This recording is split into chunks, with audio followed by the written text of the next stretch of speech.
بود.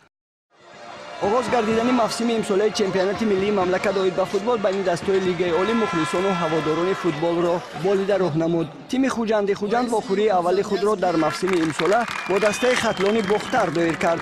رهبریت مقامات اجرایی حکومت دولتی شهر خوجند در مراسم افتتاح چمپیونات مذکور از توجه و غمخوری‌های حکومت جمهوری تاجیکستان و فدراسیون فوتبال مملکت نسبت رشد و عمومیت فوتبال یادآور شده با فوتبال بازان همه دسته‌ها برای کامیابی‌ها تمنا کردند. در قسم اولی واخوری گرچنده که بازیگران هر دو دسته چندین امکانیت مساعد گلزنی داشتند ولی نتوانستند دروازه همدیگر را رخنه سازند و قسم اولی واخوری به نتیجه به انجام رسید. در دقیقه 57 واخوری فوتبالبازان دسته خطلون قاعده بازی را در نزد دروازه خود ویران کردند. ضربه جریمه‌ای 11 متره را بازیگر رقم 62 خوجند جهانگیر ارگشوف به خطا به نشان رسانید. تا آخر واخوری و بازیگران هر دو دسته دیگر تغییر دادن حساب میسر نشد و سبقت این دسته ها با حساب 1-0 به فایده صاحبان میدان انجام یافت.